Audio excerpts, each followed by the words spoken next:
የቄሱን ሚስት ያሰረው የደብተራው መንፈስ ነው። ቤተክርስቲያን የደብተራዎች መንፈስ መጫወቻ ያለቱ ናቸው። በጣም እኮ የሚገርም ይሄው እንግዲህ አገልጋይ እኮ ነው። ካህን ነኝ ብሎ ቤተክርስቲያን ደሞዝ እየከፈለችው ቤተክርስቲያን ውስጥ ከሚያገለግለው ደብተራ የመጣ አጋንንት ነው። ባሏ ካህን ነው። ባሏ ካህን ነው። እሺ አብረን ነው የምንሰራው፣ አብረን እንሰራለን። እሱ ከቤተክርስቲያን ካልወጣ አለቃቱ። እሱ ቤተክርስቲያን ካልወጣ እሺ አለቃቱ። ገንዘብ ስለሌላችሁ በጤናችሁ አትጨነቁ። ይሄው ቤቱ ነው። ቤቱ ስትመጡ በነፃ ትፈወሳላችሁ። አልተፈወሳችሁም፣ በነፃ ሰላም አላገኛችሁም፣ በጸበሉ አልተፈወሳችሁም፣ እዚህ ስፍራ ስትመጡ ሰላም አላገኛችሁም። አንተ ደብተራ ነህ? ደብተራው ደብተራ? ኃይለኛ ደብተራ። ብዙ ደም ጣጥቻለሁ። አንተ ደብተራ? ወዳጆቼ ገንዘብ ስለሌላችሁ፣ ጤና ስላጣችሁ፣ ሰላም ስላጣችሁ፣ በኑሯችሁ ውስጥ ደስተኛ ስላልሆናችሁ አትጨነቁ። ካጣችሁት ነገር በላይ ሰጪው እግዚአብሔር ከእናንተ ጋር ነው። የእናት ጡት ነካሾች በቤተ ክርስቲያን ውስጥ ተሰግስገዋል። እኛ ደብተራ ነን ይላሉ። ስማቸውን ለየት አድርገው የድንኳንነት ስም፣ የመንፈስ ቅዱስ ማደሪያነት፣ የጥበብ ማደሪያነትን ስም ለመውሰድ እንዲመቻቸው ደብተራ ነን ይላሉ። አገልጋይ ነን ይላሉ። ነገር ግን አይደሉም። አገልጋይነታቸው ለዲያብሎስ ነው። ቆይ የካህን ሚስት ስትይዝ ትንሽ አታፍርም? እና ቀናበታለሁ በሱ እሷ ልጅ ያዝልኝ አለ። እሷን ግን ማላረጋን ነገር የለም። አልያዛሉ እሷን ግን ህይወቷን ጭልምልም አድርጌዋለሁ። ባዶ እጇን አስቀርቻታለሁ። ገንዘቧን ሁሉ ድምድም አድርጌያለሁ። ያላልኩት ነገር አሁን ራሱ ማላረጋን ነገር የለም። የካህን ሚስትን ካህን ነኝ ብሎ ዲያብሎስን ያገለገለ በቤተ መቅደሱ እየቀደሰ ያለው አገልጋይ፣ ለዛውም በሚታወቅ ትልቅ ካቴድራል ውስጥ ያለ አገልጋይ እንደዚህ እርስ በርስ ጠላት ከሆነ እንግዲህ ምዕመኑ እንዴት አድርጎ ይዘ? በምድራዊ ኑሯችን ገንዘብ እናከማች፣ በእግዚአብሔር ዘንድ ባለጠጋ አስብለን በተሰጠችን ባለችን ነገር ማን መክበር አለበት? እግዚአብሔር መክበር አለበት። 3 ቀን ፈውስ ነች፣ 7 ቀን ዶክተሯ መርምራ ትጨርሳለች። እኛ እናቃታለን። ክርስቶስ ስለእናንተ ብሎ መከራን ተቀብሎ በመስቀል ላይ ሞቷል። በመስቀል ላይ ሞቶ ከመቃብር ወርዶ ተነስቶ ዛሬ ታመን ተሰቃይተን ተሸግረን እንደማንቀር ነገ በስጋ እረፍት ቢኖርብን ነፍሳችን ከስጋችን ብትለይ እረፍት አለን። ከማን ጋር ነው እረፍታችን? ከማን ጋር ነው? የዘላለም ሰላም አለን። ክርስቲያን ምን እንደሰማሁት ደስታ ነው። ደስታ ሕክምና አልሄዱም? አልሄድኩም። ይሄ እንደሆን ቃቀዋለሁ ግን እንደምድን ተስፋ አለኝ በጸበል።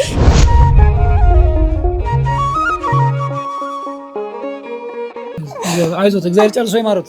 ወንድሜን ቆራቢ አርጋልኛለች። የ8 ልጆች አባት ነው፣ ባለ ርስት ነው። ግን አረቄ ጠጥቶ ሚስቱን ይደበድባታል። አሁን ግን 2ቱን ቆራቢዎች ናቸው።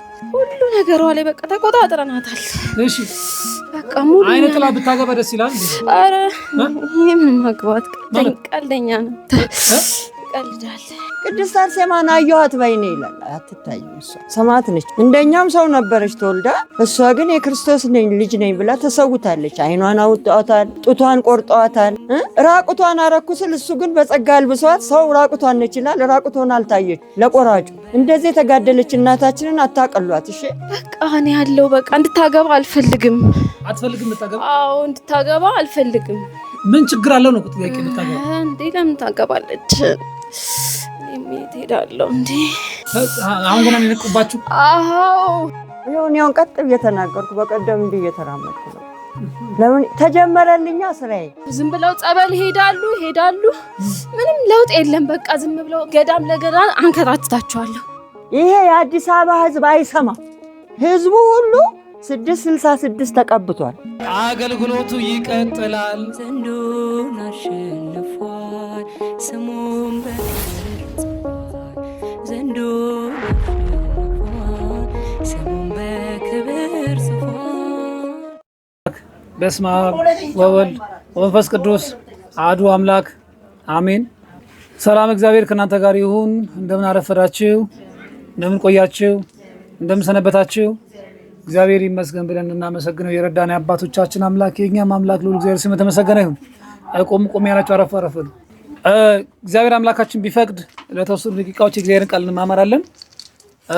ለዛሬ እንድንማማርበት የመረጥኩት የትምህርታችን ርዕስ በዚህ በሉቃስ ወንጌል ምዕራፍ 12 ቁጥር 15 ላይ ያለውን የእግዚአብሔርን ቃል ነው። ቃሉን የተናገረው ጌታችን አምላካችን መድኃኒታችን ኢየሱስ ክርስቶስ ነው።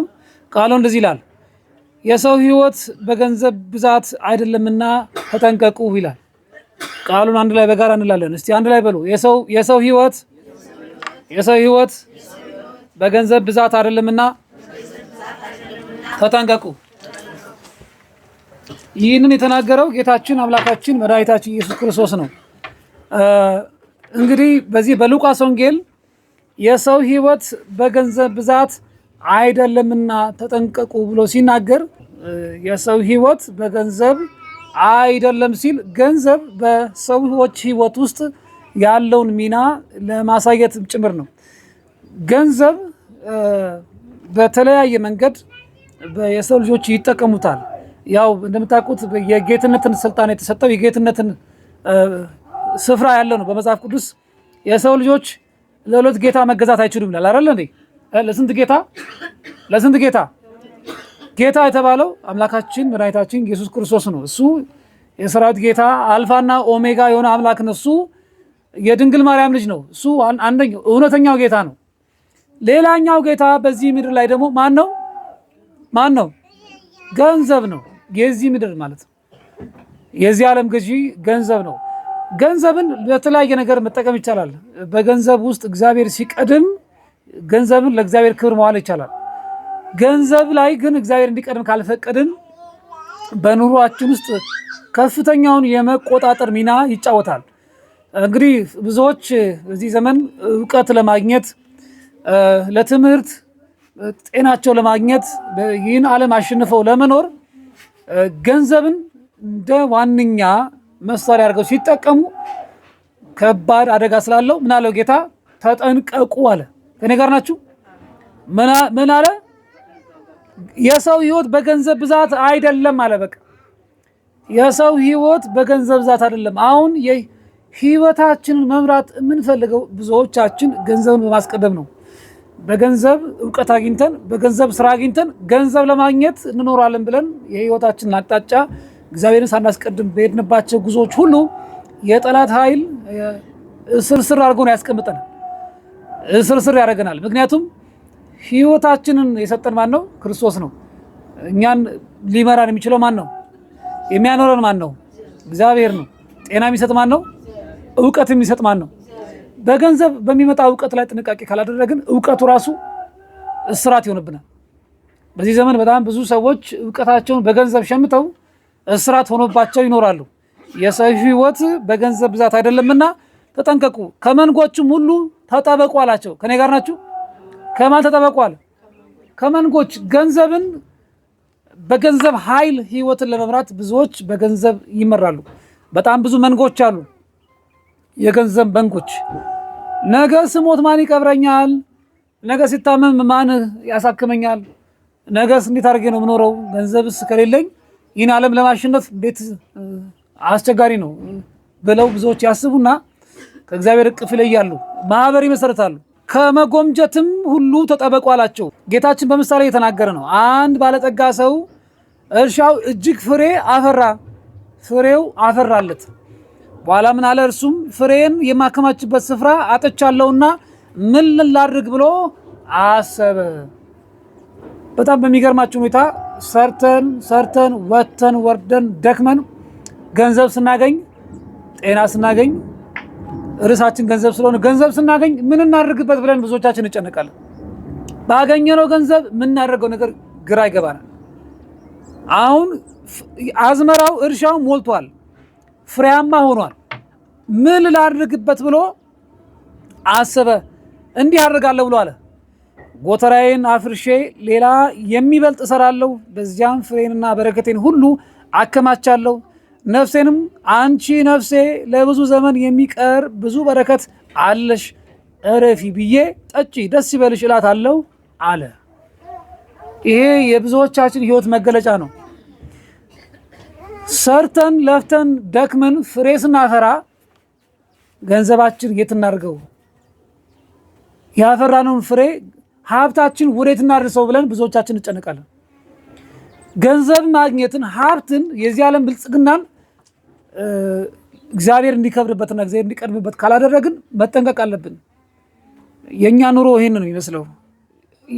ሁሌም የሰው ልጅ ባገኘው ነገር ላይ መጨመር፣ ማስፋት፣ በቃኝን እናውቃለን። ይህ ገበሬ በቃኝ አላለ። እንደውም ምን አለ? አሰፋዋለሁ አለ። ነፍሴ ሆይ ረፊ፣ ጠጪ፣ ደስ ይበልሽ አለ። ተጠንቀቁ። የሰው ህይወት በገንዘቡ ብቻ አይደለምና ተጠንቀቁ። ገንዘብ ስላለን፣ ሀብት ስላለን፣ ንብረት ስላለን መጠንቀቅ አለብን። ምክንያቱም ባለን ሀብትና ባለን ገንዘብ ባለን እግዚአብሔር በሰጠን ጸጋ ልክ ደግሞ የእኛን ነገር መንጠቅ የሚፈልግ ጠላት አለ። ብዙዎች በዚህ ዘመን ገንዘብን ሲያገኙ የሚታያቸው ከገንዘብ ጋር ከፍተኛ ወዳጅነት ነው።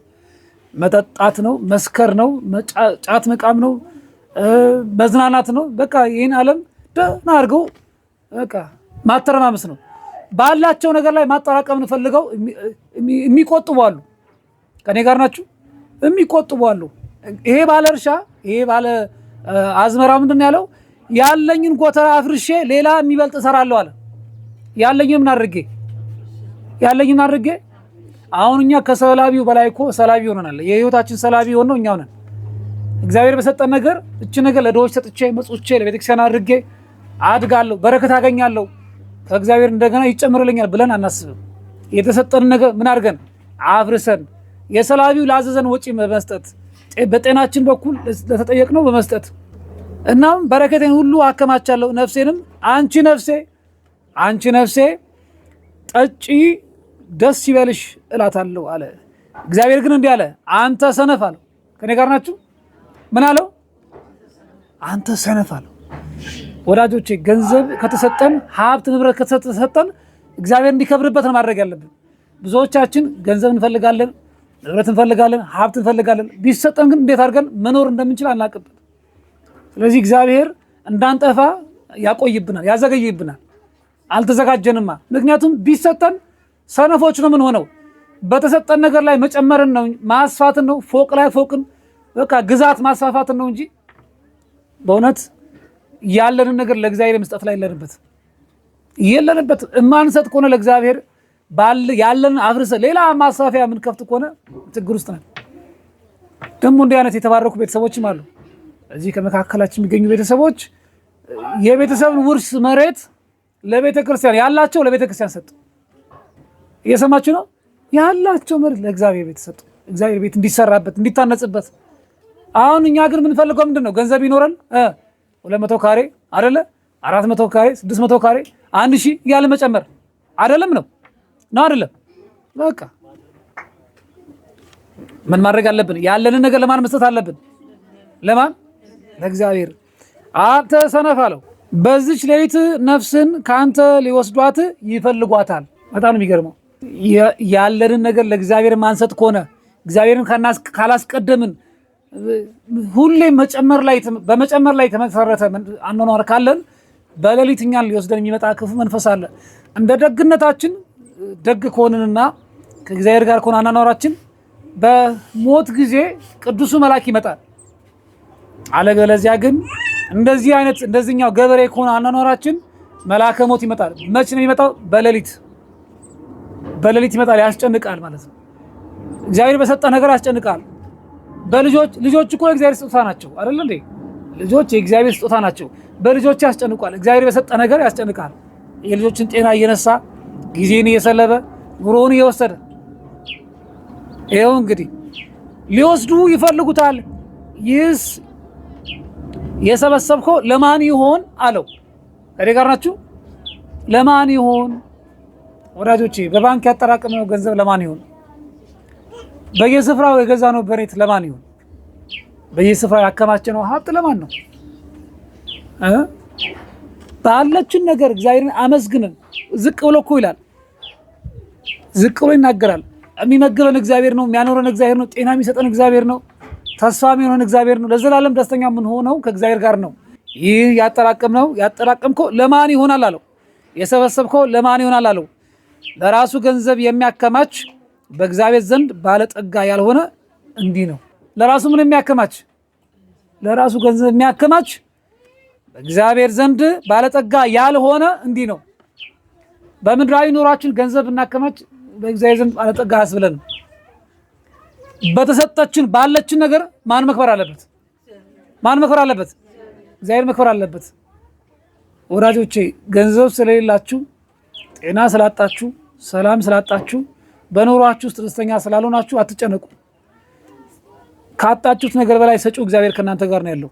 ጠላት ዲያብሎስ ግን ባከማቸነው ባጠራቀምነው ለነገ ይሆነናል ብለን ባስቀመጥነው በተጠራቀመው ጎተራ አማካኝነት በሌሊት ይመጣል። በደስታችን ጊዜ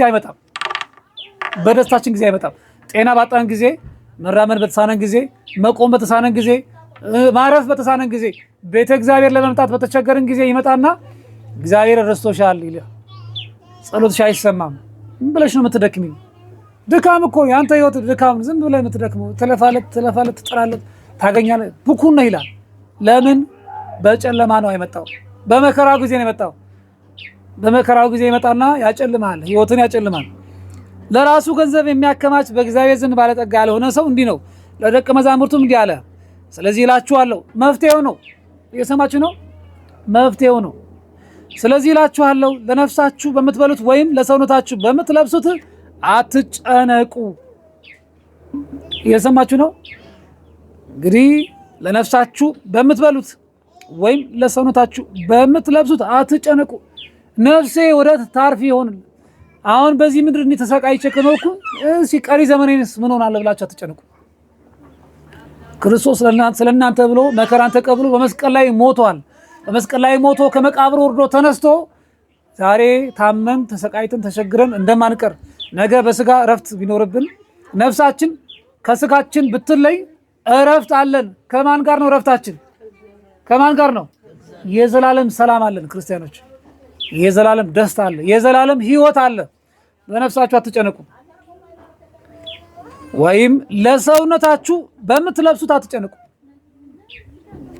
በሚገርማችሁ ሁኔታ በጣም ብዙ እህቶች ባከማቹት ገንዘብ ምክንያት ጭንቀትን ይሰበስባሉ። ነገ ልደት አለብኝ፣ ምን ለብሼ ልሂድ? ነገ ሰርግ አለብኝ፣ እከሌ ቤት ግብዣ አለብኝ፣ ይህን ቀሚስማ አልደግመውም፣ ይህንማ አላደርገውም ይሉ አትሰሙም? እንደዛ ሲሉ በገንዘባችሁ ይጨነቃሉ፣ በሚለብሱት ይጨነቃሉ። ልብስ የሌለው እኮ አለ፣ ራቁቱን የሚሄድ እኮ አለ፣ በየሜዳ ይወደቀ። እግዚአብሔር ልብስ የሰጠን፣ እግዚአብሔር ገንዘብ የሰጠን፣ እግዚአብሔር ጤና የሰጠን፣ እግዚአብሔር ጊዜ የሰጠን በቤቱ እንድንመላለስ ነው። ከደጁ እንድንመጣ ነው። በረከት እንድናገኝ ነው። አሁን እግዚአብሔርን ፈልጋችሁ እኮ ነው ቁጭ ብላችሁ ፀሐይ ላይ ቃሉ የምትሰሙት። ስለተያዝን ከደጁ መተናል። አይደለም እንዴ? ነው አይደለም? በቃ በመያዛችሁ ደስተኛ ሁኑ፣ አትጨነቁ። አንዳንድ ጊዜ እኮ እግዚአብሔር በዚህ አይነት መንገድ ደግሞ ቤቱ ያመጣናል። በእንደዚህ አይነት መንገድ ያመጣናል። ባንያዝ ኖሮ አንመጣም። ስለተያዝን የመጣ ነው። ስለዚህ እግዚአብሔር ይላል ስለምትበሉት፣ ስለምትጠጡት፣ ስለምትለብሱት ስለ ነፍሳችሁ አትጨነቁ። ይልቁንም ያከማቸ ከጎተራ የሰበሰበ ያለኝ ነገር አይበቃኝም ሌላ አከማቻለሁ የሚል ሰነፍ ሰው ነው። በምድር ባለጸጋ ብንሆን ገንዘብ ቢትረፈረፍልን ሁሉ ነገር ቢሞላል ትርጉም የለውም። በእግዚአብሔር ዘንድ ምንድነን? ምንም አይደለም። ስለዚህ ነፍስ ከመብል ሰውነትም ከልብስ ይበልጣል። ቁራዎችን ተመልከቱ፣ አይዘሩም፣ አያጭዱም፣ ዕቃ ቤትም ወይም ጎተራ የላቸውም፣ እግዚአብሔርም ይመግባችኋል። በጣም ይገርማል። እናንተስ ከወፎች እንዴት ትበልጣላችሁ? አይገርምም? ክርስቶስ የሞተው ለወፍ ነው እንዴ? ለእንስሳት ነው የሞተው? በሰማይ ለሚወሩት አዋፍ ነው እንዴ የሞተው? ለማን ነው የሞተው? ስለኛ ከሞተ አዋፋት እንደዚህ ከመገበ እኛ እንዴት ይመግባል? ምን በላን እኮ አያሳጠንም። የምናርፍበት ምንተኛበት አያሳጠንም። አትጨነቁ። ይሄን አጣው ይሄን ለኝም ብላችሁ አትጨነቁ። የዚህ ዓለም ገዢ የሚያሳስበን ይህን ነው። በገንዘብ ያጣነውን ነገር ከኛ ዘንድ ገንዘብ ባለመኖሩ ምክንያት ያጣነውን ነገር ያሳየናል። ገንዘብ ስለሌላችሁ በጤናችሁ አትጨነቁ። ይሄው ቤቱ ነው። ቤቱ ስትመጡ በነፃ ትፈወሳላችሁ። አልተፈወሳችሁም? በነፃ ሰላም አላገኛችሁም? በጸበሉ አልተፈወሳችሁም? እዚህ ስፍራ ስትመጡ ሰላም አላገኛችሁም? በገንዘብ የማይገኝ ሰላም በዚህ ቦታ አለ። ገንዘብ ብታወጡ ብትከፍሉ አታገኙም ይሄን ሰላም። ስለዚህ እንግዲህ ትንሹን ነገር እንኳ የማትችሉ ከሆናችሁ ስለምን በሌላ ትጨነቃላችሁ? ስለዚህ ስለምን በላው፣ ስለምን ጠጣው፣ ስለምን ለብሰው በፍጹም አንጨነቅ ወዳጆቼ። ስለ ጤናችሁም አትጨነቁ። እግዚአብሔር ያድነኛል፣ ይመረኛል፣ ይፈውሰኛል ብላችሁ ከቤቱ ነው። አሁን የሁሉ ነገር ማሳረጊያ ምንድን ነው? በዚህ ምድር ላይ ስንኖር መሰረታዊ የሆኑ አስፈላጊ የሆኑ ነገሮች አሉ። ከሁሉም ነገር መቅደም ያለበት ምንድን ነው? ማን መቅደም ያለበት? ማን መቅደም ያለበት? አረ ተናገሩ። ማን መቅደም ያለበት? እግዚአብሔርን መቅደም ያለበት። ገንዘቡም አስፈላጊ እኮ ነው። ግን ማን መቅደም አለበት? እግዚአብሔር ያስፈልገናል። እግዚአብሔር ከሌለን ከንቶች ነን። እግዚአብሔርን ካስቀደምን ከዚህ ስንሄድ ጌታ ሆይ ከቤቴ ግባ፣ ከዚህ በቤትህ ሳለው አብረኝ የነበርክ ያጽናናኸኝ ያረጋጋኸኝ መንፈስ ቅዱስ መንፈስ ሆይ ወደ ቤቴ ግባ ብለን ቤት መስገድ አለብን። የአምልኮ ስግደት ማታ ስንተኛ መስገድ አለብን። ጠዋት ስንወጣ መስገድ አለብን። ያን ጊዜ እግዚአብሔር ይቀድማል። እግዚአብሔር በቀደመ ማንነት ውስጥ ሰላም አለ። እግዚአብሔር በቀደመ ህይወት ውስጥ ጤና አለ። እግዚአብሔር በቀደመ ጊዜ ውስጥ በቃ በረከት አለ፣ ጸጋ አለ፣ ሞገስ አለ፣ ጤና አለ። ከኔ ጋር ናችሁ? ያስተማረን የመከረን የገሰጸን አባቶቻችን አምላክ የእኛም አምላክ ለሁሉ እግዚአብሔር ስም የተመሰገነ ይሁን። በተማርነው ትምህርት አንድም 30 60 100 አማረ ፍሬ አፍርተን የመንግስቱ ወራሾች ርስቱ ቀዳሾች እንድንሆን አምላካችን እግዚአብሔር ሁላችንም ይርዳን። ወስብሐት ለእግዚአብሔር። ባሏ ካህን ነው። ባሏ ካህን ነው። እሺ አብረን ነው የምንሰራው፣ አብረን እንሰራለን። እሱ ከቤተ ክርስቲያን ካልወጣ አለቃትም። እሱ ቤተ ክርስቲያን ካልወጣ እሺ አለቃትም ማለት አልገባኝ። ካህን ነው ይበልጠኛን። ማን ነው ካህን? ባሏ። የማን? የሴትዮዋ ባል። የትኛው ነው ሴትዮዋ? እኮ የትኛው ነው ሴትዮዋ? የቆመችው። የት የቆመችው? እዚህ ያለችው? እሺ። እና ካህን ነው ካልለቀቀ እኔ አለቃት። ባለቤታቸው ካህን ናቸው? እንደው ትንሽ አታፍርም? የካህን ሚስት ስትይዝ ጓደኛው ነኝ ብታይ በስማም ያላረገልኝ ነገር የለም። ግን ቆይ የካህን ሚስት ስትይዝ ትንሽ አታፍርም? እና ቀናበታለሁ በሱ እሷ ልጅ ያዝልኝ አለ። እሷን ግን ማላረገን ነገር የለም። አልያዛሉ እሷን ግን ህይወቷን ጭልምልም አድርጌዋለሁ። ባዶ እጇን አስቀርቻታለሁ። ገንዘቧን ሁሉ ድምድም አድርጌያለሁ። ያላረኩት ነገር አሁን ራሱ ማላረገን ነገር የለም ብታይ በስማም። አንተ አገልጋይነት ታገለግላለህ? አይ ቆይ እኔ የምልህ እያገለገልክ ነው? እያገለገልክ ነው? ወደ ጓደኛ ያላከው? በቃ እሱ እንዲናደድ፣ ባዶ እጁን እንዲቀር፣ ህይወታቸው እንዲበላሽ። በእርግጥ እነሱ ብዙ ነገር ነው ያደረጉልኝ። ግን እሺ አድርገውልህ ነው መልሰህ? አይደለም በጥሩ ነገር ነው ያደረጉልኝ። እኔ ደግሞ በክፉ አረግላቸዋለሁ። አንተ ደብተራ ነህ? ደብተራው ደብተራ ኃይለኛ ደብተራ። ብዙ ደም ጣጥቻለሁ። አንተ ደብተራው? እንግዲህ እንደዚህ ነው እንደምትመለከቱት ነው። ቤተክርስቲያናችን በጣም በብዙ ስቃይና መከራ ላይ ነው የምትገኘው። የእናት ጡት ነካሾች በቤተክርስቲያን ውስጥ ተሰግስገዋል። እኛ ደብተራ ነን ይላሉ። ስማቸውን ለየት አድርገው የድንኳንነት ስም፣ የመንፈስ ቅዱስ ማደሪያነት፣ የጥበብ ማደሪያነትን ስም ለመውሰድ እንዲመቻቸው ደብተራ ነን ይላሉ፣ አገልጋይ ነን ይላሉ። ነገር ግን አይደሉም። አገልጋይነታቸው ለዲያብሎስ ነው። የዲያብሎስ አገልጋዮች ናቸው። እንግዲህ አሁን የተያዘ መንፈስ እሳቸው የካህን ሚስት ናቸው። እንግዲህ የጓደኛ መተት ነው የመጣው። ያው ካህን ደግሞ ንጽህና ስላላቸው አገልጋይ ስለሆኑ መያዝ አልቻለም። እዚህ ገብቷል ማለት ነው። በዚህ በኩል ደግሞ ባለቤታቸው ያስጨንቃል። ይሄ የእያንዳንዳችን ቤት ያንኳኳ የጠላት አሰራር ነው፣ የክፉ መንፈስ አሰራር ነው። የካህን ሚስትን ካህን ነኝ ብሎ ዲያብሎስን ያገለገለ በቤተ መቅደሱ እየቀደሰ ያለው አገልጋይ፣ ለዛውም በሚታወቅ ትልቅ ካቴድራል ውስጥ ያለ አገልጋይ እንደዚህ እርስ በርስ ጠላት ከሆነ እንግዲህ ምዕመኑ እንዴት አድርጎ ይዘው? ምዕመኑ እንዴት አድርጎ የያዘው? እንግዲህ ደብተራ የሚለው ስም በቤተ ክርስቲያን የድንኳንነት ስያሜ ነው፣ የማደሪያነት ስያሜ። ደብተራ ማለት የጥበብ ማደሪያ፣ የመንፈስ ቅዱስ ማደሪያ፣ የአገልጋዮች ስም ነው። ደብተራንን የሚሉት ግን በዚህ ዘመን ያሉት ደብተራን ብለው ወደ ሚዲያውም ይሁን በቤተ ክርስቲያን ወደ ምረት ላይ የሚሆን ብቻ ውስጥ ለውስጥ ደብተራ ነኝ የሚሉት እውነተኛ የመንፈስ ቅዱስ ማደሪያ የሆኑ ሳይሆኑ የክፉ መንፈስ ማደሪያዎች ናቸው፣ የአጋንንት ማደሪያዎች። ድብትርናን እንደ ጥበብ አድርገው የሚጠቀሙት እውነተኛውን ጥበብ ግን አይጠቀሙም። እውነተኛውን ሰግደው ጾመው ጸልየው የሚገኘው ሰማያዊውን ጥበብ አይፈልጉም። እሺ አንተ ደብተራ ምን አድርግ ተብለህ ነው? አሳብዳት። እሺ በቃ የካህን ሚስት አሳብድ። ለምን? እንድትንከራተትም እፈልጋለሁ። ምክንያቱም እሷ ናት ያስነቃቸው። እሷ ናት ማለት ትመክረዋለች፣ እሱ ጋር እንዳይሆን ትለዋለች። ነቃችበት።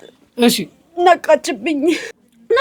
በቃ እሷ ናት የነቃችብኝ። እሱ ሞኝ ነው ምንም ማለት ነው። ደብተራው ትቀድሳለህ፣ አገልጋይ ነህ፣ ታገለግላለህ። ሊቅ ነው የሚሉኝ ሁሉም ሊቅ ይሏል። የእውቀት አለ የእውቀት ተዋረስኳል ተጣኋል አብሾ አሁን ታዋቂ ነኝ የማላረገው ነገር የለም በቃ ታዋቂ ነው ከሱ በላይ ሆኛለሁ እሱን ግን የበታች ነው ያደረኩት አንተ ሆነ እንዲያረከው እውቀቱ የበላይ ነው አሁን የበታች እሱን ጭንቅላቱን መውሰድ እፈልጋለሁ እሱን ጭንቅላቱን መውሰድ እፈልጋለሁ አልቻልኩም እሱ ውዳሴ ማርያምን ጸልያን እሷ ግን ሰነፍ ነች አጸልይ ያስከተውት ድትር ስትላይ ዛታለው ማታሰው ነገር የለም ስንት አመት ነው ከገባይ ደብተራ መተት እንደ 5 አመት ሆኛል 5 አመት ነው 5 አመት ምን አደረካቸው እዚህ ብዙ ነገር ነው ያንከራተትኳቸው ገንዘባቸው እንዲያልቅ ብዙ ነገር በቃ ባዶቻቸውን እንዲቀሩ አሁን ባዶ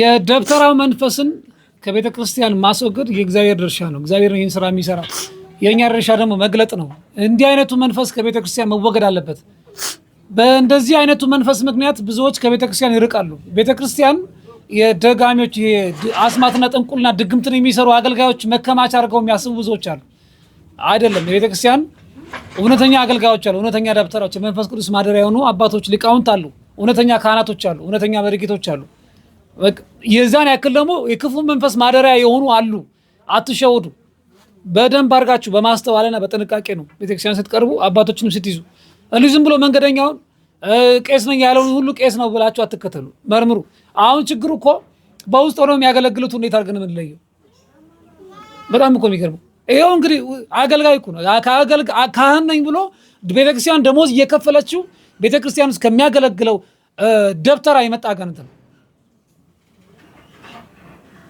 ወይ ከክፍለ ከተማ ወይ ከቀበሌ ወይ ከዛ ከመናፈቃኑ አዳራሽ የመጣ መንፈስ አይደለም የቄሱን ሚስት ያሰረው የደብተራው መንፈስ ነው ታዲያ ከዚህ በላይ ውርቀት አለ እንዴ ከዚህ በላይ መዋረድ አለ ከዚህ በላይ እኮ ውርደት የለም በጣም እኮ አሳፋሪ ነገር ነው ይሄንን አሰራር እያዩ ነው መናፍቃኑ ቤተክርስቲያን የአስማተኞቹና የጠንቋዮች የደብተራዎች መከማቻ ናት ይላሉ አይደለች ቤተክርስቲያን ንጽሕት ናት ቅድስት ናት ንጹህ የሆኑ አገልጋዮችም አሉ የመንፈስ ቅዱስ ማደሪያዎች አሉ የዛ ልክ ደግሞ ደብተራ ነኝ ብለው ደግሞ የሚገርማችሁ ደብተራ ነኝ ሲሉ አያፍሩ እኔ ደብተራው ይላሉ በየሚዲያው ደብተራ ነኝ ጥበብ እኮ ነው ይላሉ እንዲህ አይነት ጥበብ አለ እንዴ ደብተራ ነኝ የሚለው እኔ ደብተራ ነኝ ብሎ በሄደበት ሁሉ ራሱን ስለሚያስተዋውቅ ራሱ ደብተራ ነኝ ብሎ ይሄ ሰውዬ ራሱን በዚህ ልክ ስለሚገልጥ ነው ደብተራ ነኝ የሚለው መንፈሱ እንጂ ጥንቁልና ነው ይሄ ጥበብ ይያሉ መጽሐፈ ቆጵርያኖስን መጽሐፈ መርበተ ሰለሞን አውደ ነገስቱን ላይ የሰለጠኑ መናፍስትን ከሲኦል እየጠሩ መናፍስትን የሚልኩት እነዚህ የአጋንንት ማደሪያዎች ናቸው የዲያብሎስ ልጆች ናቸው ደግሞ ራሳቸውን በቃ ሊቅ አድርገው ነው የሚቆጥሩት በጣም የሚገርማቸው ነገር በቃ ሊቅ ነን የሚሉት ቤተክርስቲያን የደብተራዎች መንፈስ መጫወቻ ልትሆን አትችልም በቃ እናንተ የእግዚአብሔር ቤተ መቅደሶች ናችሁ ይሄው የካህን ሚስት አጋንንት እንዲህ ህይወቱን ካጨለመ ታዲያ ይሄ እኮ በጣም እኮ የውድቀታችን መጨረሻ እኮ ነው በቃ የመውደቃችን ፍጻሜ ነው ካህኑ ከቤተ ክርስቲያን መጥቶ እኛን ቅዳሴውን ቀድሶ አቁርቦን እቱ በሰላም ብሎ በይቱ ሲገባ ግን ካህኑ ይሄው እንደዚህ ተይዟል ደግሞ በዚህ በኩል በሚስት በኩል ይያዛል እውነተኛ አገልጋዮች ሲሆኑ በዚህ በኩል እሺ አንተ ስማ ደብተራው ስንት አመት ቆየ ማለት ነው 5 አመት እንዴ ምን ያረክ ነው ቤተሰቡን የቆየው አጣላታለሁ እሺ በቃ ሰላማን እናሳታለሁ እሺ ማላረጋን ነገር የለም ብዙ ነገር ማሳሰባት በምንድን ነው ቆይ ተላከው አንተ ስትላክ በምንድን ነው በፀጉሯ ጓደኛዋ በፀጉሯ አርቄ ፀጉሯ እንድትጠላው እኮ አንተ ሌላኛ መተት ነው በፀጉር የገባህ ነው አንተ አይደለም እሱ ነው የተላከው በፀጉሯ በቡና አርቄ ሰጥቻታለሁ አልገባኝም ቆይ በጓደኛዋ አርገ ነው እንዴ አልገባኝ አስረዳ በጓደኛዋ አርቄ እሺ እንደዚህ አርጌ አልቋት ገንዘብ ሰጣዋት ለጓደኛ ለሷ ጓደኛ እሺ ቡና ጠጣቻ ከዛ መጨረሻ ላይ ወዲያ ውስጥ የሚሆነ ነገር አለ መሰለኝ ያላቀምልህ እሺ አለ መሰለኝ በእና ቆይ አንተ ደብተራውን ይሄን ያደረከው ማለት ነው ትንሽ አታፍርም እንዴ ቆይ ነው ትንሽ አታፍርም ደብተራው አንተ እንዴ ነው የቄስ ሚስት ይዛ ትንሽ አታፍርም አሁን እየተሸነፍኩ ነው ማለት በጣም ከባድ ሰው ነኝ እየተሸነፍኩ ሆነ እየደከምኩ ነው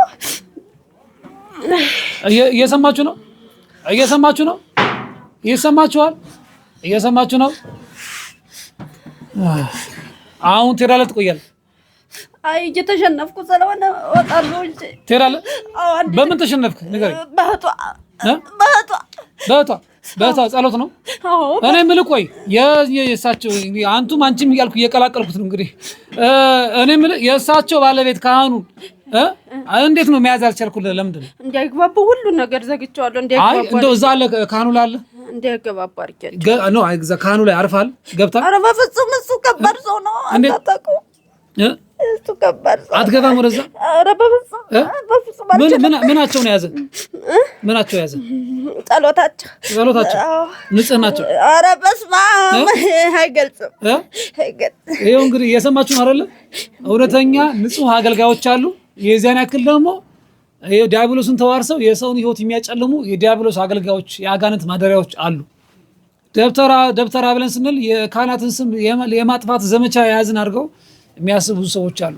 እውነተኛ ንጹህ አገልጋዮች አሉ። በዛን ያክል ደግሞ ጥበብ ብለው መናፍስትን ተዋርሰው መናፍስትን ወደ ሰው ልጆች የሚልኩ ደግሞ ደብተራዎች አሉ። እነዚህ ደብተራ ሲባል እኮ በነገራችን ላይ እኔ ደብተራ ነኝ ካለ አንድ ሰው በትክክልም የዲያብሎስ ማደሪያ ነው። እንዴት ብትሉኝ አንድ ሰው ቤተክርስቲያን ሲያገለግል ማዕረግ አለው አይደለ? ወይ ቄስ ነው፣ ወይ ዲያቆን ነው፣ ወይ ቆሞስ ናቸው፣ ወይ ደግሞ ሊቀ ጳጳስ ናቸው። ብቻ ማዕረግ አላቸው። ወይ ሊቀ ጠበብት ይባላሉ፣ ወይ መጋቢ አዲስ፣ ወይ ሊቀ ስዩማን፣ ብቻ ስም ማዕረግ አላቸው አገልጋዮች። እኔ ሊቀ ስዩማን እከሌ ነኝ፣ እኔ ሊቀ ጠበብት እከሌ ነኝ ብለው ይናገራሉ፣ ወይ መሪጌታ ነኝ ብለው ይናገራሉ እንጂ እኔ ደብተራ ነኝ ማዕረግ የለም። ደብተራ ተብሎ የሚሰጥ አገልግሎት ዘርፍ የለም። እየሰማችሁ ነው? ደብተራ ተብሎ አንተ ደብተራ ነው ወይ እርሶ ደብተራ ነው ተብሎ የሚሰጥ ማዕረግ የለም። ግብሩን እንግዲህ የራሳቸው አድርጓል። ስለዚህ ደብተራ ነኝ የሚል የትኛውም አገልጋይ የዲያብሎስ ደግሞ የሚገርማችሁ የደብተራ ልጅ ነኝ ደግሞ ብለው የሚያወሩዋል በየሚዲያው የደብተራ ልጅ ነኝ የሚለዋል በኩራት ማለት ነው። ቤተክርስቲያን ምን ያክል እንደተቆጣጠሯት ነው የሚያሳየው። የደብተራው ልጅ ነኝ ይላሉ። የአጋንንት ማደሪያ የሆነው አገልጋይ ልጅ ነኝ፣ ያው የአባቱን ስራ ይሰራል ማለት ነው። እናንተስ የአባታችሁን ስራ ትሰራላችሁ ያለው እኮ ክርስቶስ ይሄን እንዲህ አይነቱ የዲያብሎስን ስራ ይሰራል። እሺ ደብተራው አሁን ትሄዳለህ ትቆያለህ? አይ አቅም የለኝም ነው። ተዘጋጅ። በቅዱስ ሚካኤል ስም ማዝ ልጅ አላለ? በፍጹም ማንም ላይ የለው። እዚህ ብቻ ነው ያለው? እሺ በኢየሱስ ክርስቶስ ስም፣ በኢየሱስ ክርስቶስ ስም፣ በወላዲተ አምላክ ስም፣ በወላዲተ አምላክ ስም፣ በቅዱስ ሚካኤል ስም፣ በቅዱስ ሚካኤል ስም፣ በቅዱስ ኪዳነ ምሕረት ስም፣ በቅዱስ ኪዳነ ምሕረት ስም ሁላችን ለዘላለም ሲኦል ታስረናል። ቶሎ ሶስት እጩ ናት ሁላችሁ። አንድ ሁለት እግዚአብሔር ይገስ ላይ እስቲ ደህና ነሽ? እንዴት ነሽ? ምን ተሰማሽ? የካህን ሚስት ነች።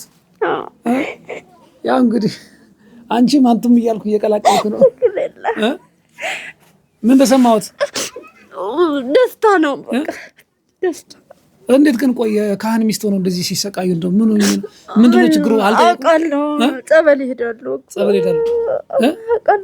እሺ ከባለቤቶት ያጣላውታል? ይሄ ከባለቤቶት ያጋጩታል? እውነት ነው። ችግሩን ያውቃሉ አይደል? ሙሉ ነገር ያውቃሉ። ሚስጥር አድርገው ነው ያቆዩት። ለባለቤቶት አያጫውቱም ይሄን ጉዳይ? ያውቃል ሁሉንም ነገር። ቤቴ ሁለቴ ነው እባብ የገደልኩት እኮ። ሁለት እባብ ቤት ውስጥ እባብ ገድያለሁ። ከዛ ወዲህ ነው በቃ ወደ ምስቅልቅል ያለው። እጄን ያመኛል። ይሄን አሁን ትናንትናም ይሄን ያመኛል። ሕክምና አልሄዱም? አልሄድኩም። ይሄ እንደሆን አውቀዋለሁ ግን እንደምድን ተስፋ አለኝ በጸበል ግን እግዚአብሔር ጨርሶ ይማርሽ። አይዞት እግዚአብሔር ጨርሶ ይማሩት። ሁሉንም ቡዳ ዛር አይነጥላ መተት ዛር ሁሉንም አለን። አይነጥላ ስንት ዓመት ነው ከገባ? ከልጅነት ምን ያረካት ቆየ? እስኪ ንገረኝ። በቃ ሁሉ ነገር ዝግትግት አድርገናል። ተረጋጋሁ። መተቱስ? ሁሉም መተቱስ? መተትም አለን። ምን አድርግ ተብላችሁ ነው የገባችሁ? እድል ነው። እድል የሰላቢ መንፈስ እድሏን ያስከ እድሏን። እሺ በቃ ሁሉም አለን። ሁሉንም ተቆጣጥረናታል። ኦሊኗን ማለት ምን ማለት ነው አልገባኝም። በቃ እሷ ላይ ሆነን ሁላችሁ በአንድነት ነው በአንድነት ተባብራችሁ የምትሰሩት? አዎ ካሜራ ላይ ነው። ቡዳ አለ? አዎ ቡዳ አለን። ቡዳ በምን ነው የገባው? ቡዳ አለን እኮ በምን ነው የገባው? ቡዳ በአይን ነው የገባው። በአይን ነው የገባው። ምን አለ ያለው አንተ? በቃ ሁሉ ነገር ላይ አለን። ማለት ሁሉ ነገር ላይ አለን። ሁሉ ነገር ማለት ሁሉ ነገር ላይ በቃ ተቆጣጥረናታል። እሺ በቃ ሙሉ አይነ ጥላ ብታገባ ደስ ይላል እንዴ? አረ ምን ማግባት ቀልደኛ ነው። ትቀልዳለህ። እንዴት ማለት? ለምን የምታገባው? ትዳር ቀልድ ነው የሚያንተው። እኔ ያለው እንዴት እሷ ታገባለች? አንተ ምንድን ነው? ቀልደኛ ነህ። እኔ አይነ ጥላ ነኝ እኮ። አንተ እኮ መንፈስ አይደለም እሷ ታግባ እንጂ። ለምን ታዲያ? አንተ አጋንንት አይደል እንዴ? ብታገባ ምን ችግር አለ? እና እኔ በቃ ሁሉ ነገሯ አለ። ምን አለ ለምሳሌ? በቃ እኔ ያለው በቃ እንድታገባ አልፈልግም። አትፈልግም እንድታገባ? አዎ እንድታገባ አልፈልግም። ምን ችግር አለው ነው ጥያቄ? እንድታገባ እንዴ ለምን ታገባለች? እኔም የት ሄዳለሁ እንዴ? አሁን ትሄዳላችሁ ትቆያላችሁ? አይ ገና እንትን እያለች ነው። እየነቃች ነው። መተቱ ምን አድርጋ ተብለን የገባው? ቆይ መተት የቤተሰብ መተት ነው። የእሷ ለብቻ መተት የለም? አይ ቤተሰብ ነው። የቤተሰብ መተት? እሺ የቤተሰብ መተት ነው። እሺ ከቤት ወጣለች። ከቤት አስወጣት? ተከራይታ ወጣለች። አስወጣት ከቤት? አዎ። ለምንድን ነው ከቤት አስወጣት? ውጪ ተብላ ነው። ከባድ ነው። እዛው ነው። እነሱ ናቸው ያዟት። እሺ ከእህቷ ጋር ተከራይተው ወጥተዋል። ከቤት አስወጣት? ከቤት ተከራይተው ወጡ። እሺ ከባድ ነው። ዛር አለ ይመለካል። ቤት ውስጥ ይመለካል? አዎ። እሺ አንተ ዛር ክፍለ ሀገር ዛር አቤት በላ አቤት ትመለካለህ ቤት ይቀርብላል ግብ ይልካሉ ክፍለ ሀገር። እሺ በቃ ክፍለ ሀገር። እሺ ተዘጋጃው። ክፍለ ሀገር ይላካል። ከሰራ ካላት ጥሩ ግማረ ለምንድን ነው የምትንዘፈዘፈው እንደዚህ? ለምን የምትንዘፈዘፈው? ገና ነን። አዎ ገና ነን። በልሽ ባጥ ከሰም ተባጥ ፍሬሽ ነን እኮ። ምን አልከኝ? ፍሬሽ ነን። ፍሬሽ ናችሁ? አልበሰላችሁ? አዎ ቅርብ ጊዜ ነው አይነቁት እነሱ። ምንድን ነው የማይመስላችሁ? ቅርብ ጊዜ ነው የነቁት ከእህቷ ጋር። አሁን ገና ነው የነቁባችሁ? አዎ ዝም ብለው ጸበል ይሄዳሉ። ምንም ለውጥ የለም። በቃ ዝም ብለው ገዳም ለገዳም አንከራትታቸዋለሁ። ገዳም ለገዳም? አዎ በቃ እዛው ቤት እዛው ይመለሳል። አቤት በቃ እናንከራትታቸዋለን። በቃ መሄድ ነው፣ መንከራተት ነው። የተወሰነ ቀንሰናል። ጥላት ነበረ ሚጥል መንፈስ። በቃ ብዙ ነገር አድርገናታል። እሱም ተሸኝቷል። በርሜል ቅዱስ ጊዮርጊስ ሄዳ በቃ መንከራተት ነው። በቃ በየገዳሙ መንከራተት ነው በቃ ስራቸው። ግን እዛው ቤት ስለሚመለሱ ገብተዋል አይደል? እሺ አሁን የተያዝ ነው። ከቤት ወጡ። እናት አባት፣ እህት አለች፣ ድሬ ወሰደች፣ ውጭ አለች። በቃ እዛው ነን። እህቷም አለች። በቃ እየተዋጉ ነው። ውጊያ ነው። ተጀምሯል። ውጊያ ማለት ነው። ተጀምሯል። እንዴት ነው የሚያዋጣችሁ ይመስላችኋል? አይ አይመስለንም። በቃ በመቁጠሪያ እየተባልን ነው። እየተቀጠቀጣችሁ ነው? እየተቀጠቀጥን ነው። መቁጠሪያ እንዴት ነው? ትወዳላችሁ መቁጠሪያ? አንወድም። እንዴ በመቁጠሪያ ስጋችን ጎሰሙን። መጎሰሚያ እኮ ነው። የምንድን ነው? መጎሰሚያ ነው። አይመቻችሁም? አይመቸንም። መቁጠሪያ አይመቸንም። ምን ችግር አለ? የሚገረፈው እኮ ስጋ ነው። ኧረ ተው በእናትህ ተው። ምን ችግር አለ? ተው። አትወደውም መቁጠሪያ? አንወድም መቁጠሪያ። እንዴት እንወዳለን? አንተ አልገባኝም። እንዴት እንወዳለን? የጸሎት ቃል ነው። ምን ችግር አለ? መሳሪያ በለው፣ ጸሎት በለው። ቀጥ አድርገው ያስሩንና ይሰግዳሉ፣ ይጸልያሉ። ጀምረዋል። በቃ አለቀልኝ። እኔም ወይኔ ለሁለት ሆነው ሊያርበደብዱን ነው እነዚህ ብዙዎች። አሁን ጸሎትና ስግደት ሲጀምሩ በቤተሰብ ውስጥ በጣም ብዙ አይነት ጦርነት አለ እና መንፈሱ ብዙ ጊዜ ተስፋ የማስቆረጥ ስራ ይሰራል። እርሱ ሲጠየቅ እንደዚህ ነው። በቃ አለቀልን፣ በቃ ፍጻሜያችን ደረሰ ይላል ዋናዎቹ እያሉ። እኛ ደግሞ ጸሎት ጀምሬ ስግደት ጀምሬ ፈተና በዛብኝ ምን ይሻለኛል እንላለን። ተስፋ ታስቆርጣለህ ሲሰግዱ ሲጸልዩ? አዎ በቃ ተስፋ እናስቆርጣለን። እንዳይሰግዱ ነው እንይዛለን። በቃ የሆነ አእምሯቸውን አፍዝዛ ደንዝዛለን። በቃ ስራ እንዳሰራ ስሰራም ደግሞ በቃ ጓደኞቿ የት እንሂድ እሷ የት እንሂድ አብራ የጀመረች ታሳያቸዋለህ። እነዚህ ጓደኞቿ ተሸኝቷል። አዎ ሰላቢ መንፈስ ነበርን። ሽንቁሮ ሚካኤል ተሸኘን። በቃ ብትንትን ብሯን ባዶ ነው የምናረጋው። አሁን ማን ናችሁ የምትሄዱት? ማን ትሄዳለች? አይ ገናንና ገና ናችሁ? ሰራይ ቀንስ አብላይ ሰራይ ቀንስ ሰራይ ጠቅላላ ሰራይ አለቃ ግንባር ላይ ትቆያለህ። ቡዳ መተት አይነጠላ ዛር ግንባር ላይ ተግባባ። ሰራይ አብላይ ስንት ናችሁ? ሰራይ ጠቅላላ ብዙ ነን። ስንት ናችሁ? ቁጥራችሁ ስንት? ቁጥር የለንም። ሙስን ቁጥር የለንም። ቁጥር ስንት ነው? ንገረኝ። ቁጥር ብዙ ነን። ሙስን ቁጥር ስፍር የለው። ስፍር የለም። ሚሊዮን ትሆናለህ። በቃ ብዙ ነን። ብዙ ናችሁ በጣም። እሺ ተዘጋጅ አብላይ በኢየሱስ ክርስቶስ በድንግል ማርያም በቅዱስ ሚካኤል በቅዱስ ኪዳነ ምሕረት ሁላችን ለዘላለም ሲኦል ታስረናል። ወደ ሰባቶቹ ነው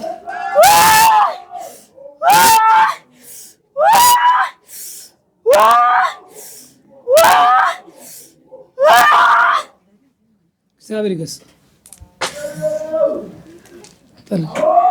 ተናንሽ ቀናቢስ ተናንሽ እግዚአብሔር ይመስገን። እግዚአብሔር ምን ተሰማሽ?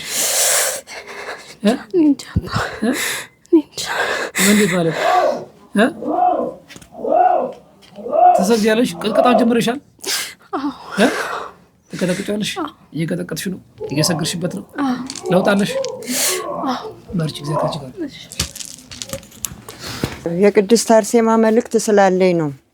ወንድሞቼ፣ እህቶቼ፣ እናቶቼ፣ አባቶቼ በዚህ አሁን በዚች ቦታ ያላችሁ ለሌላውም ትምህርት ትሆናላችሁ። ቅድስት አርሴማ ዛሬ ማታ ያዘዘችኝን ነው የምነግራችሁ።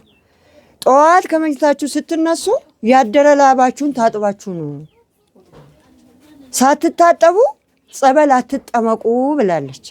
ማነች ያለችው? የክርስቶስ ሙሽራ የማርያም ልጅ ቅድስት አርሴማ። አዎ እና ቅድስት አርሴማ እኔን እንደዚያ አላየኋትም። እንደ ልጃገረድ እንደ እናት ለባብሳ አምራ ነው የምትታየኝ። አሁን ይሄ አንዳንድ የኛ ሀገር ግብዝ ሰው ምን ይላል? ቅድስት አርሴማን አየኋት ባይኔ ይላል። አትታይም። እሷ ሰማዕት ነች እኮ እንደኛም ሰው ነበረች ተወልዳ። እሷ ግን የክርስቶስ ልጅ ነኝ ብላ ተሰውታለች። አይኗን አውጥቷታል፣ ጡቷን ቆርጠዋታል። ራቁቷን አረኩስል እሱ ግን በጸጋ አልብሷት። ሰው ራቁቷን ነች ይላል፣ ራቁቷን አልታየችው ለቆራጩ። እንደዚህ የተጋደለች እናታችንን አታቀሏት። እሺ ታጥባችሁ ነው፣ ጸድታችሁ ነው። ለማን ነው? ለእናንተ። እኛ አባታ ያለ ጽዳት ስለምትመጡ ነው የሚሰቃዩት በእናንተ። ነገም እሱ 3 ቀን ፈውስ ነች፣ 7 ቀን ዶክተሯ መርምራ ትጨርሳለች። እኛ እናቃታለን። 3 ቀን ፈውስ ነው ትመረምራለች። 7 ቀኗን 4ቷን ቀን የምትጨምርላችሁ መፈወሳችሁን ለማወቅ ነው።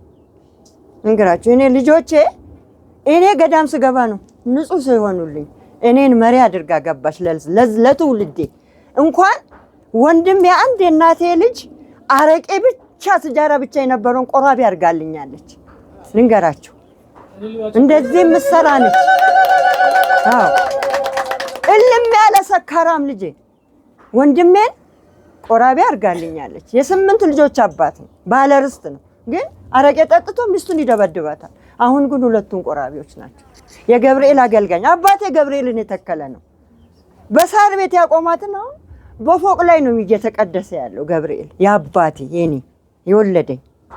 ይሄ ሁሉ ታሪክ የሚሰራው በምንድን ነው? በጸሎት በጾም። እኔ ጸልዬ አይደለም፣ ግን ዝም ብሎ ነው እግዚአብሔር የወደደኝ። ይወደኛል፣ እኔን ይወደኛል። ወዶኝም ነው ይሄን ያደረሰኝ። እናንተ ፊት ሊያቆመኝ ይችላል። አዎ ስለ ታሪክ ይሄ ልጅ ያውቃል። የኔ ታሪክ ከምን እንደመጣ ከምን እንደወረደ ከምን እንደተነሳ እሱ ያውቃል። ስለዚህ ቅድስት አርሴማ ያለቻችሁን እምቢ ካለች እግር፣ ወገብ፣ ጭንቅላት፣ እጅ ነው የምትይዘው። ይሁን ያውን ቀጥ እየተናገርኩ በቀደም እንዲህ እየተራመድኩ ነው። ለምን ተጀመረልኛ ስራዬ፣ የታዘዝኩት ስራ ተጀመረልኝ። እንዴት እንደምራመድ እኔ ነኝ የማውቀው። ቅሽምድምድ አድርጋ ይዛኝ ነበር። ለምን ይሄ የአዲስ አበባ ህዝብ አይሰማም የተናገሩት።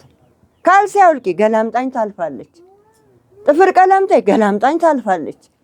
ስለዚህ ህዝቡ ሁሉ 666 ተቀብቷል። አይሰማም።